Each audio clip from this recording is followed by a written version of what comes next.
اس کے ایمان نے اسے اسرائیل کے خدا کی بادشاہی میں داخل کر دیا۔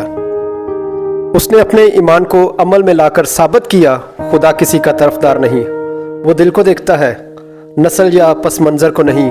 حکمت اور جرأت کامیابی کی راہ ہموار کرتی ہے۔ راہب ایمان، بہادری اور حکمت کی علامت تھی۔ راہب ایک نڈر، بہادر اور حکمت سے بھرپور خاتون تھی جو اپنے گھرانے کی فلاح و بہبود کے لیے فکر مند رہتی تھی۔ وہ حالات کا درست اندازہ لگانے والی، خدا کے لوگوں کو پہچاننے والی، مہمان نواز، معاملہ فہم اور دور اندیش تھی۔ اس کی فراست اور ایمان نے نہ صرف اس کے اپنے خاندان بلکہ آنے والی نسلوں تک کو برکت پہنچائی۔ راہب نے اپنی دور اندیشی سے جان لیا کہ بنی اسرائیل یریحو کو ضرور فتح کر لیں گے، کیونکہ ان کا خدا مسلسل ان کے ساتھ تھا اور انہیں کھانے پینے سے لے کر ہر ضرورت پوری کر رہا تھا اور دشمنوں پر فتح دلا رہا تھا۔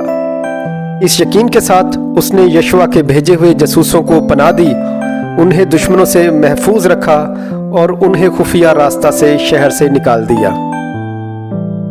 جب جاسوسوں نے اس کی مدد کو سراہا تو اس نے التجا کی کہ فتح کے وقت اس کے اور اس کے خاندان کے جان و مال کی حفاظت کی جائے۔ جاسوسوں نے وعدہ کیا کہ اگر وہ اپنے گھر کی کھڑکی میں سرخ ڈوری باندھ دے تو وہ اور اس کا خاندان محفوظ رہیں گے۔ راہب نے بڑی احتیاط اور ایمان کے ساتھ ان کی ہدایات پر عمل کیا اور یوں اپنے اور اپنے خاندان کو بچا لیا۔ راہب یریحو کی 20 فٹ اونچی دیوار پر اپنا گھر بنا کر رہتی تھی۔ جب یشوع نے یریحو میں 2 جاسوس بھیجے تو نہ صرف اس نے انہیں تحفظ دیا بلکہ شہر کے تمام حالات سے بھی آگاہ کر دیا۔ وہ جانتی تھی کہ یریحو کے لوگ بنی اسرائیل کے خدا سے خوف زدہ ہیں، کیونکہ انہوں نے سنا تھا کہ کس طرح خدا نے انہیں بحر کلزم سے گزارا، فرعون اور اس کے لشکر کو نیست و نابود کیا، اموری بادشاہوں کو شکست دی اور بیابان میں ان کی تمام ضروریات پوری کی۔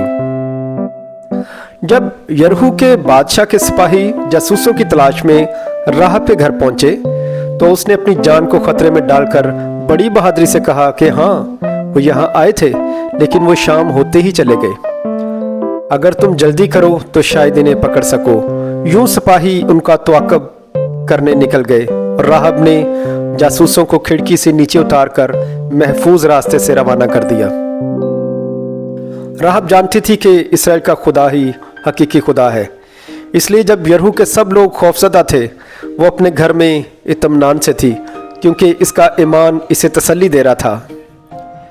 بائبل کہتی ہے عبرانیوں 6:11 میں، ایمان کے بغیر ہم خدا کو پسند نہیں آ سکتے۔ راہب کا ایمان نڈر اور عملی تھا۔ جب جاسوسوں نے شہر سے نکلتے وقت اسے سرخ ڈوری باندھنے کی ہدایت دی تو اس نے فوری طور پر اطاعت کی۔ اس سرخ ڈوری کا نشان اس گھرانے کی نجات کی علامت بن گیا، جس طرح فسح کے وقت برا کے خون کا نشان اسرائیلی گھروں کے لیے تحفظ کی علامت بنا تھا۔ راہب کا گھر مسافروں کے لیے ایک پناہ گاہ تھا۔ تھکے ماندے لوگ وہاں آرام کے لیے آتے اور وہ ان کی ضروریات پوری کرتی۔ وہ معاملہ فہم، مہمان نواز اور سخی خاتون تھی۔ یریحو کی تباہی کے بعد راہب ایک دن کی مسافت پر بیت لحم میں جا بسی۔ بائبل میں بیان کیا گیا ہے کہ اس نے ایک اسرائیلی مرد سلمون سے شادی کی اور ان کے ہاں بوئز پیدا ہوا۔ راہب کا ایمان صرف اس کی اپنی نجات تک محدود نہیں رہا بلکہ وہ خدا کی عظیم منصوبہ بندی کا حصہ بنی۔ راہب اور سلمون کا بیٹا بوئز تھا۔ بوئز نے موابی روت سے شادی کی اور ان سے عبید پیدا ہوا اور عبید سے یسی پیدا ہوا اور یسی سے داؤد بادشاہ پیدا ہوا اور داؤد کی نسل سے خداوند یسوع المسیح دنیا میں آئے۔ راہب ان چند خواتین میں سے ایک تھی جنہیں یسوع مسیح کے نسب نامے میں شامل ہونے کا اعزاز حاصل ہے۔ خدا کسی کا طرفدار نہیں بلکہ ہر قوم میں سے جو اس سے ڈرتا اور راست بازی کرتا ہے وہ اس کو پسند آتا ہے۔ یہ کہانی آپ مسز ریورنڈ شہباز انجم کی کتاب خواتین بائبل سے سن رہے ہیں۔